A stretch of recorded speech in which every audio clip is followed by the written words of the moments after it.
Palacio de Bellas Artes, Ciudad de México. El Palacio de Bellas Artes es un recinto cultural ubicado en el centro histórico de la Ciudad de México, considerado uno de los más importantes en la manifestación de las artes en México.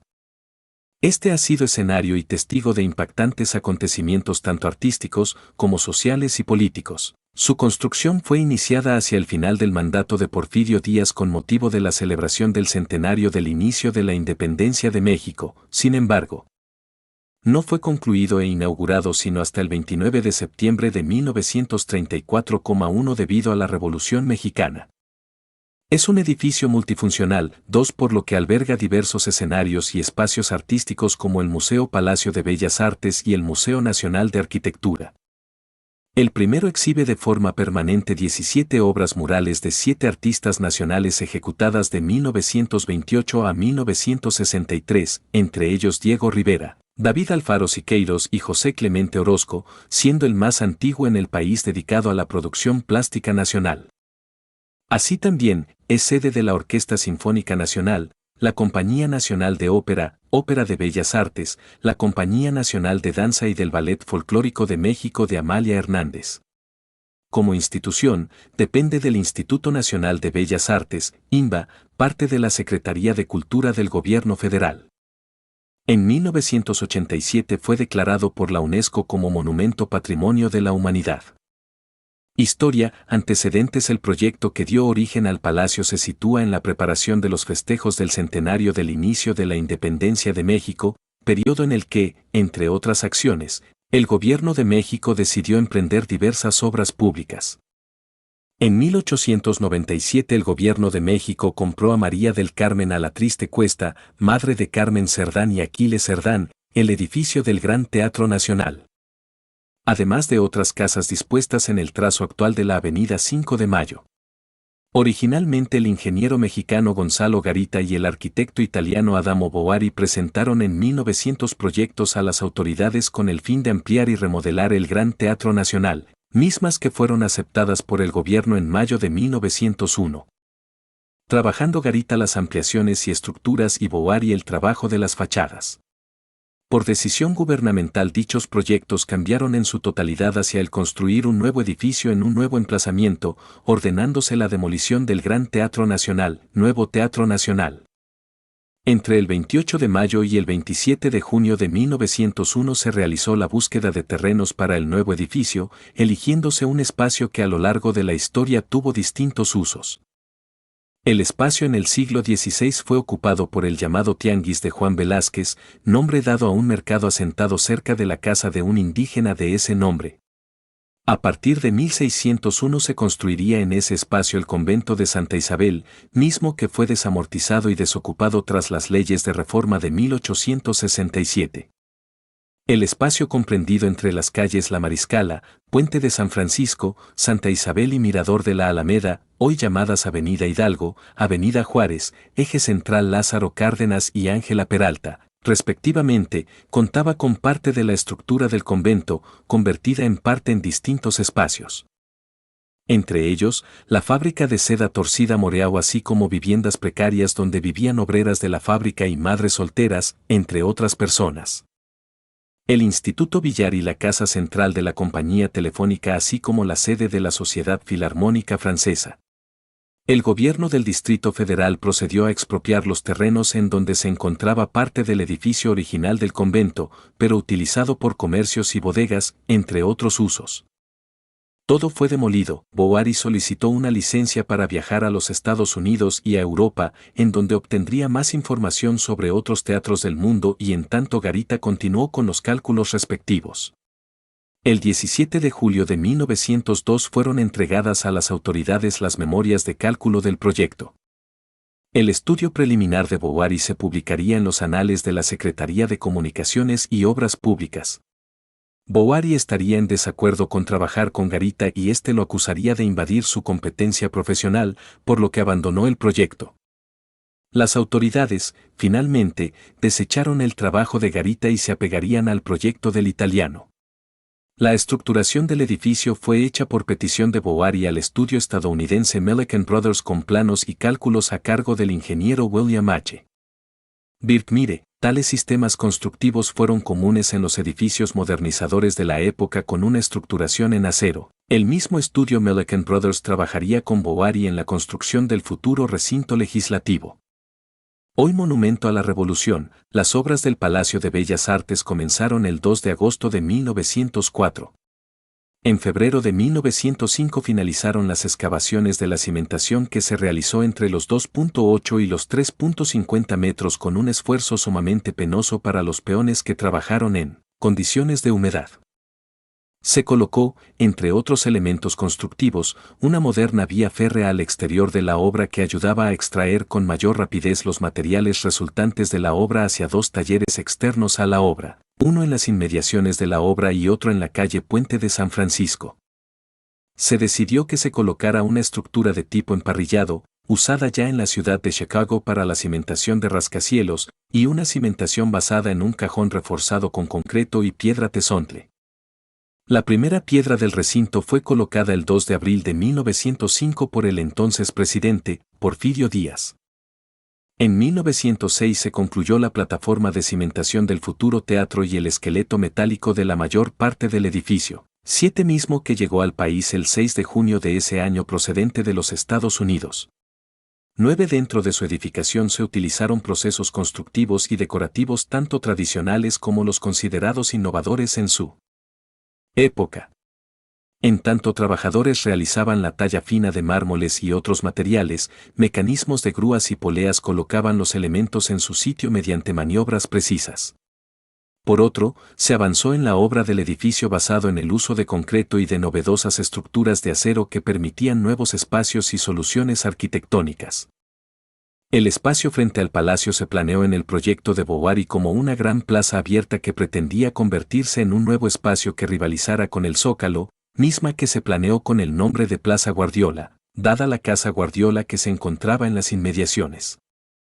La misma se calculó con base en disposiciones de la época que establecían una mayor amplitud en los espacios exteriores de los edificios para una mejor apreciación de sus fachadas. El proceso de revestimiento del edificio tomó de 1907 a 1911.9. El arquitecto del proyecto decidió hacer una combinación de mármoles nacionales e internacionales provistos, mezclando por un lado mármol sepia claro proveniente del Cerro del Tenayo en las partes bajas del palacio y en los paños, mármol del municipio de Buenavista de Cuéllar, en el estado de Guerrero. Por otro lado, las 27 columnas y las cornisas se realizarían con mármol del tipo Bianco Chiaro o altísimo y estatuario arabescato con bloques provenientes de las empresas Triscornia y Henryaux y Walton Goody Krebs, extractora de mármol de Carrara, en 1910. Año en que fue colocado el tímpano principal de la fachada del recinto. En 1906 Bovary viajó nuevamente a Europa a seleccionar los artistas y obras de los elementos decorativos del edificio, hecho que solicitó al gobierno hacerlo directamente, sin licitación de por medio.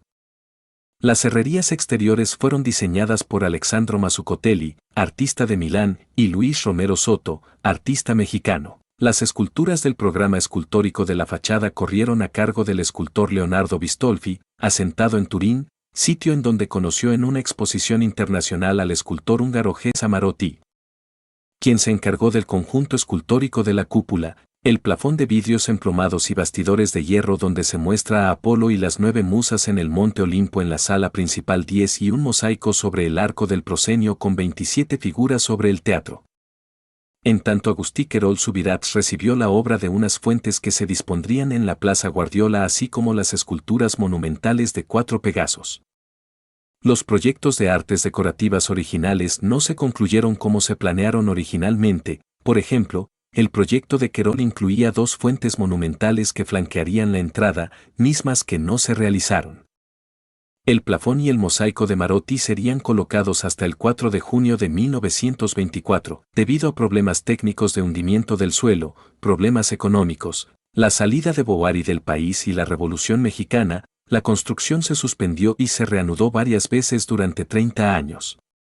En vez de terminarse en los 4 años originalmente programados, con el estallido de la Revolución Mexicana en 1910, el ritmo de la obra fue perdiendo velocidad hasta que finalmente se suspendió en 1916. Bovary abandonó México y dejó en el país más de 4.000 documentos para la continuación del proyecto. La obra se intentó retomar entre 1919 y 1928, con pocos avances. Adamo Bovary intentaría participar nuevamente en el proyecto, presentando en 1927 un proyecto de convertirlo en el Cinema México. Una moderna sala de cine. 2. El arquitecto reseñaría su obra como la más importante de su carrera. 6. Comparándola en importancia con la Ópera de París. Cuando México recuperó la estabilidad en términos económicos y sociales, la obra se reanudó en 1931 bajo el mando del arquitecto Federico Mariscal. Para entonces tomó el nombre de Palacio de Bellas Artes. El primer director de orquesta que dirigió un concierto en el Teatro Nacional fue José F. Vázquez, al frente de la Compañía de Ópera Mexicana SCL. Pro Arte Nacional, al presentar la ópera Atzimba, de Ricardo Castro, el 18 de septiembre de 1928. Inauguración. El palacio fue inaugurado oficialmente el 29 de septiembre de 1934, por el entonces presidente Abelardo L. Rodríguez, quien era acompañado por su gabinete, el cuerpo diplomático, funcionarios públicos y los artistas Dolores del Río, Douglas Fairbanks y Ramón Novarro, con la obra teatral La Verdad Sospechosa, de Juan Ruiz de Alarcón, interpretada por la actriz mexicana María Teresa Montoya, aunque se inauguró aquella noche con una gran función de gala. Ya antes se habían realizado conciertos en el edificio aún no concluido. Una vez inaugurado, se procedió a realizar el primer Festival de Cultura Mexicana, en el que destacaron los siguientes números: número musical de la Orquesta Sinfónica, estreno de llamadas, Sinfonía Proletaria, para coro y orquesta, de Carlos Chávez. Cantos a cargo del personal de la Secretaría de Educación Pública. Discursos del presidente y del jefe del Departamento de Bellas Artes, Antonio Castro Leal. Una función teatral del autor mexicano Juan Ruiz de Alarcón con los actores María Teresa Montoya y dirigida por Alfredo Gómez de la Vega. El 19 de abril de 1938 hubo una manifestación popular impulsada por sectores femeninos, a la que acudieron personas de todas las clases sociales para realizar donaciones voluntarias que ayudaran a cubrir el monto de las indemnizaciones producto de la expropiación petrolera. Algunas regalaron joyas, muebles, enseres personales, ahorros infantiles. Otros objetos de bajo valor, incluso una anciana llevó una gallina para ayudar a cubrir el pago de la indemnización. Aunque se lograron reunir poco más de 2 millones de pesos, este era un monto realmente simbólico. Las colectas y la emisión de bonos para cubrir la indemnización a las compañías petroleras estuvieron lejos de solucionar el problema económico, pero sí constituyeron movilizaciones impresionantes de la opinión pública en apoyo a la situación. La construcción de este gran edificio propició la fundación, en 1946, del Instituto Nacional de Bellas Artes, INBA, por parte del Gobierno de México, según decreto presidencial de Miguel Alemán Valdés. Es desde entonces un organismo desconcentrado de la Secretaría de Cultura del Gobierno de México. Inició operaciones como instituto gubernamental con su propia ley orgánica el 1 de enero de 1947, como un instituto dedicado a las artes del siglo XX en México. Arquitectura y distribución. La altura del edificio es de 53 metros hasta el espiral y 42,5 metros hasta el techo. Cuenta con 4 pisos y un estacionamiento subterráneo.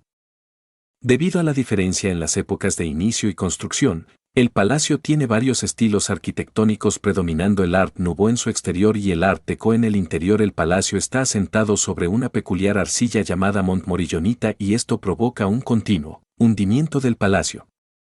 El hundimiento del suelo comenzó a manifestarse en 1907 y para 1921 ya se había hundido más de 1,80 metros.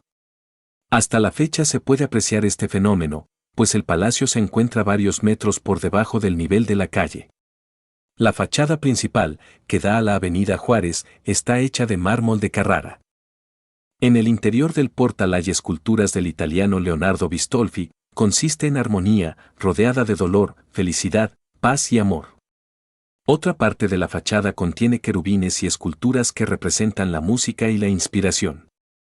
En el frente de la plaza del edificio, diseñado por Bovary, hay 4 esculturas de Pegaso que fueron hechas por el catalán Agustí Querol Subirats. Estas habían estado en el Zócalo antes de ser traídas aquí. El techo que cubre el centro del edificio está hecho de cristal diseñado por el húngaro Géza Marotti y representa las musas con Apolo.